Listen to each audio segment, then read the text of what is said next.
um Se Liga na Educação de Ciências.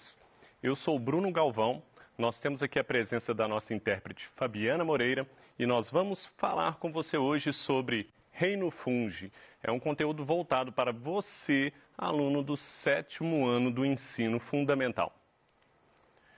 Quais são os objetivos desta aula? Nesta aula eu gostaria que você, aluno, pudesse reconhecer quais são os representantes do Reino Fungi e que você consiga também identificar as principais características dos fungos. Vamos então atrás desse objetivo. Para começar, quais seriam os representantes do Reino Fungi? O próprio nome do reino já nos indica, é um reino representado pelos fungos. Coloquei essa imagem maravilhosa aqui de um fungo luminescente, né? Então ele é capaz de produzir luz e isso favorece ele na sua reprodução. Muito interessante.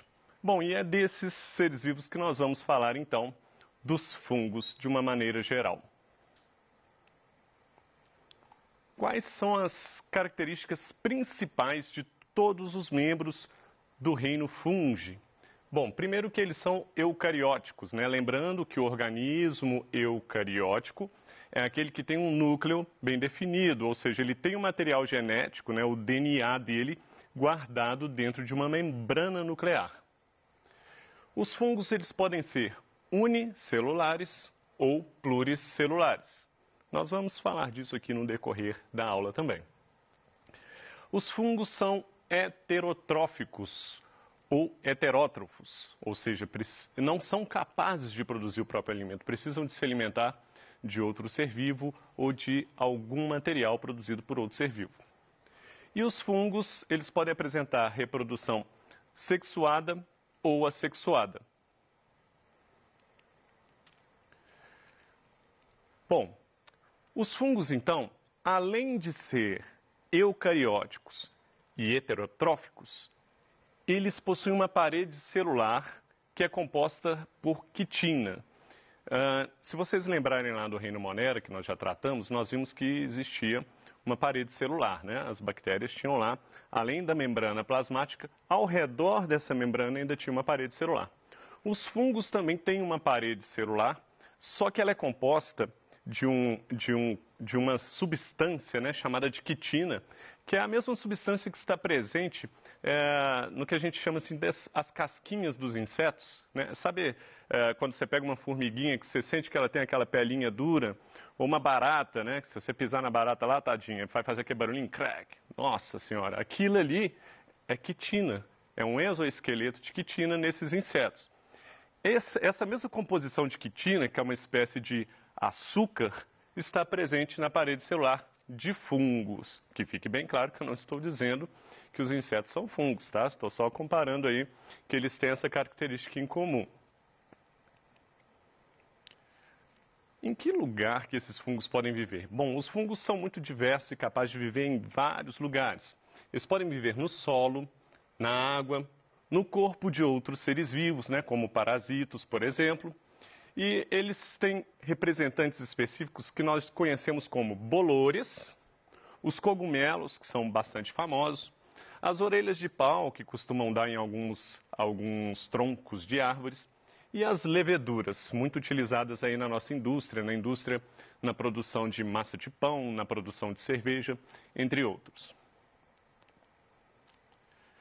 Bom, nos fungos pluricelulares, ou seja, aqueles formados de muitas células, essas células elas vão estar agrupadas em filamentos que são chamados de hifas. Está ali representado no desenho, eu vou complementar aqui.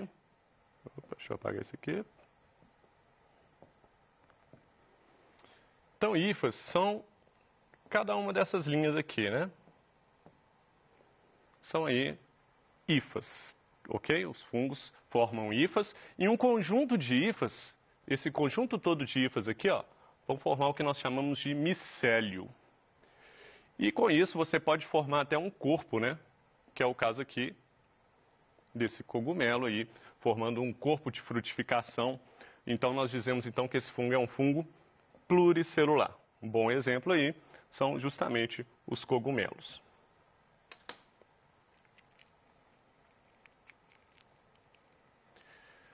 sobre a nutrição desses organismos. Bom, o que acontece, você já viu ali que o micélio é um monte de hifa, né? O micélio, ele vai envolver o alimento, como se fosse abraçar o alimento, e ele vai liberar uma enzima, que a gente chama de exoenzima. Exo, que é do lado externo, então é uma enzima que vai agir fora do corpo dele. E essa enzima vai auxiliar na digestão dos alimentos. A gente está falando de uma digestão que a gente diz que é extracelular, né? Nós, seres humanos, né, e vários outros animais e vários outros organismos têm digestão intracelular, dentro da célula. A gente tem uma parte da digestão aqui com algumas enzimas acontecendo aqui, dentro do nosso organismo extracelular, e dentro da célula a gente ainda tem digestão intracelular também, colocando aí de forma mais clara. Já o caso dos fungos, eles têm, em geral, uma digestão extracelular. Eles liberam a enzima e do lado de fora deles é que eles vão digerir aquele alimento e depois eles vão absorver esse alimento uma vez já digerido. Essa é a ideia da nutrição dos fungos. Isso acontece em fungos pluricelulares, porque eles têm micélio. E no caso dos fungos que são unicelulares, que são feitos apenas de uma única célula, o processo é semelhante. A diferença, por exemplo, as leveduras, o que elas vão fazer? Como elas não vão formar o micélio, elas vão fazer esse processo, cada célula vai fazer esse processo. Está lá uma célula, ela vai liberar uma enzima digestiva. Vamos supor aqui, ó, vou colocar aqui uma célula.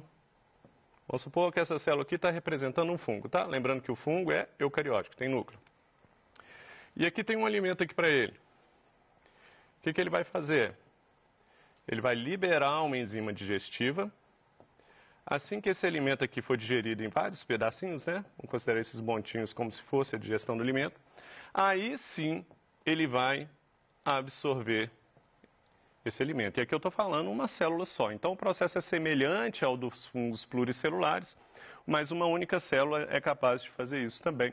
É assim que se dá a nutrição dos fungos, ok?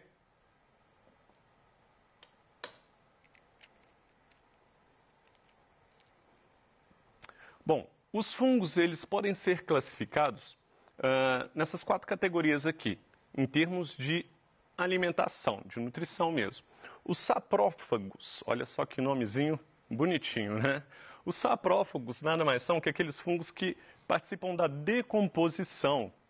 Quando você pensar em seres vivos saprófagos, você está falando de seres vivos que ou se alimentam de restos de animais em decomposição, de matéria, ou de animal que praticamente já morreu. Então, os saprófagos têm esse papel. Os fungos e as bactérias são importantíssimos saprófagos capazes de realizar essa decomposição, essa reposição de matéria orgânica para o nosso ambiente. Tem um papel fundamental. Eles podem ser ainda parasitas, né? Então, é muito comum doenças nas unhas dos dedos do pé ou da mão. A gente tem algumas infecções fúngicas que causam ali uma deformação nas nossas unhas. As micoses, né, super famosas, têm a ver aí com os fungos, que são fungos parasitos. Então, os parasitos, eles precisam de outro ser vivo e normalmente eles fazem mal ao outro ser vivo para se alimentar. Temos os fungos predadores também, que precisam de se alimentar de um outro organismo que seja menos eficiente do que ele, né?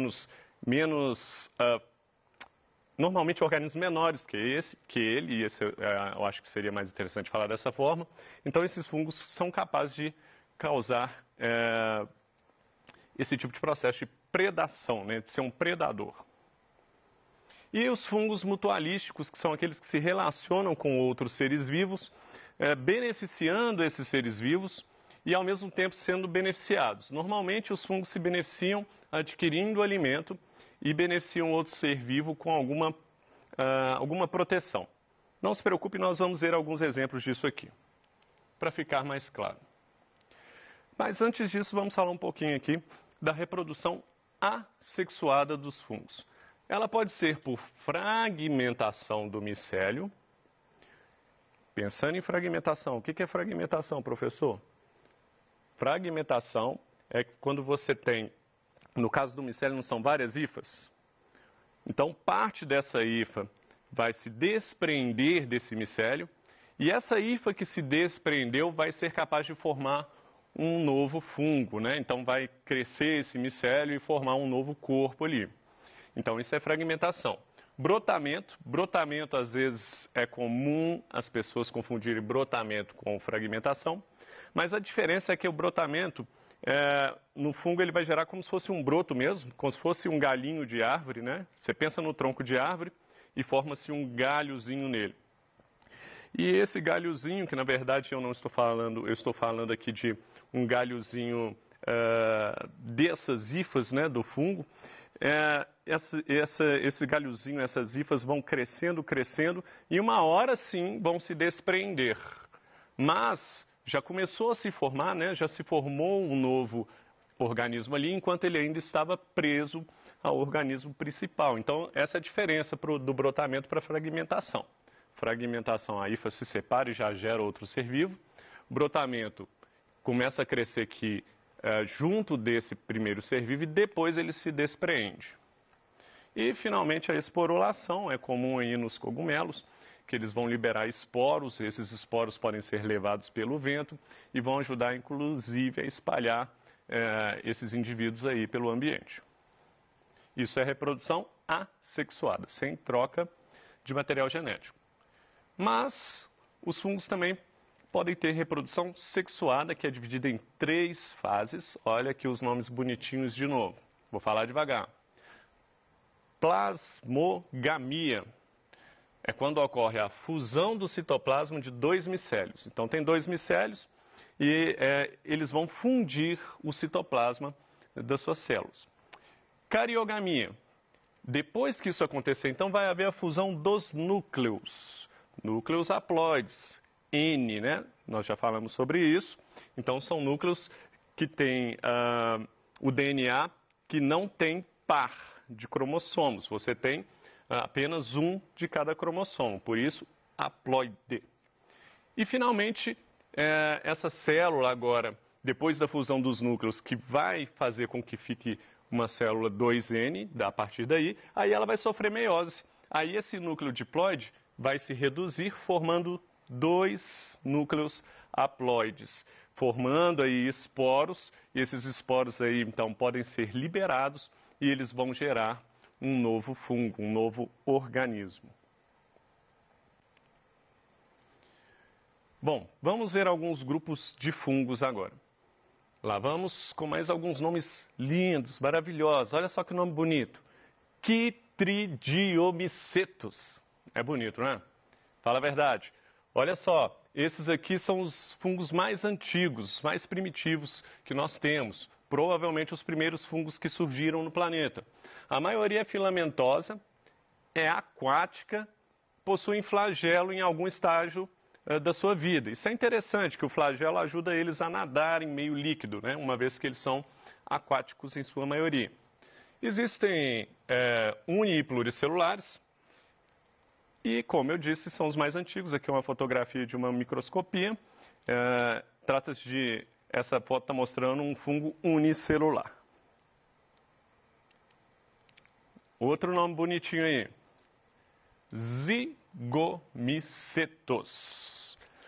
Bom, quando a gente tem um alimento em casa lá, uma laranja, uma maçã, e a gente chega lá e vê aquele tapete verdinho em cima lá da nossa laranja, às vezes bem esbranquiçado, são esses tipos de fungos aqui que estão fazendo isso, são os zygomycetos. A gente chama eles de mofo, né? Nossa, minha laranja mofou, no caso aqui eu tenho um morango mofado, né? Aí sua mãe fala assim, menino, não come isso não, vai te fazer mal, e realmente não é bom comer, tá? Bom, eles podem causar doenças em animais e plantas, né? Eles podem ser responsáveis por uma boa diarreia se você se alimentar de um fungo desse aí. E existem alguns fungos que são ainda bem mais perigosos. Basidiomycetos. Pelo menos termina com micetos, né? Já ajuda bastante.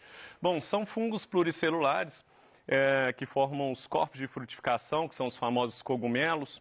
Nós temos alguns comestíveis, como é o caso do champignon, né? E nós temos alguns que são venenosos. Esse aqui mesmo, que é avermelhado, normalmente esses que têm uma cor forte, vermelho, amarelo, eles tendem a ser fungos venenosos, tá? Claro que só os especialistas vão garantir isso, dependendo do fungo que for analisado. E não menos importante, mas ficou por último aqui, os ascomicetos. Bom, trata-se principalmente das leveduras,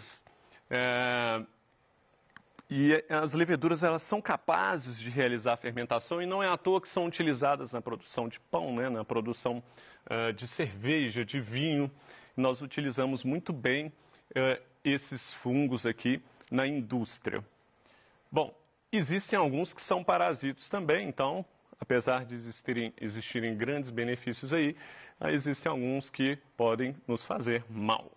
Isso aqui é uma fotografia provavelmente de microscopia eletrônica, pela coloração, quase certo.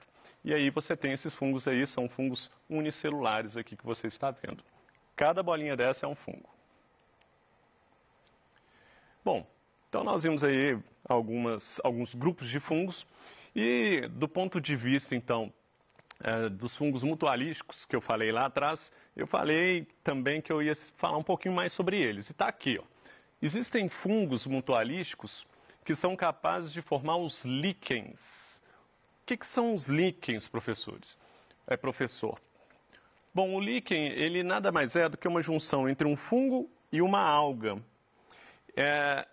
Normalmente, um ambiente inóspito, o que é isso? Um ambiente que não tem vida, as primeiras formas de vida surgem a partir da presença de líquens. Por quê? Porque as algas elas são capazes de realizar fotossíntese, produzir o próprio alimento. Os fungos não, certo? Só que os fungos, quando o fungo se associa com uma alga, ele é capaz de proteger essa alga, de ajudar a manter a umidade daquele terreno, ou seja, e a umidade é boa para a alga também, e em troca o que a alga dá para ele? Alimento que ela produz, porque ela utiliza luz solar, ela utiliza essa água e ela é capaz, então, de produzir o próprio alimento e o fungo também pode aproveitar esse alimento. Essa associação de líquens, então, é super importante para a formação de vida em lugares que antes a vida não existia. São organismos bem simples que juntos fazem muito. Ainda falando de fungos mutualísticos, nós temos as micorrizas. São hifas de certos fungos, tá, que vão se associar a raízes de plantas. E elas vão, então, aumentar a capacidade dessas raízes das plantas de absorção de nutrientes. Então, nessa figura aqui, ó, basicamente, a gente tem esse monte de pontinho branco aqui, ó, são hifas que estão associadas a essa raiz aqui, certo?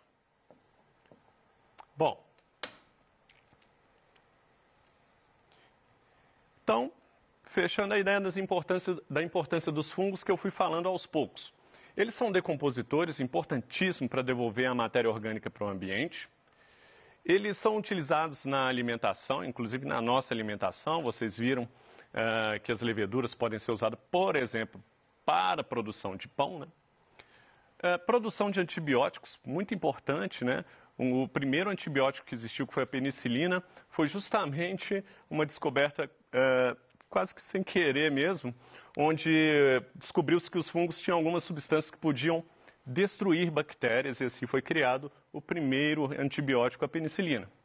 E alguns podem causar doenças, o que é importante também para a gente, né, para a gente se precaver. É isso, aqui estão os pontos principais dessa aula. Nós falamos das características gerais dos fungos, nós falamos da nutrição e reprodução, nós falamos de quais são os grupos de fungos, né, quais que são as leveduras, né, quais que são aqueles que formam os cogumelos, né, então a gente falou de ascomicetos, né, zigomicetos, vou evitar o nome difícil agora no final, vou deixar só esses dois.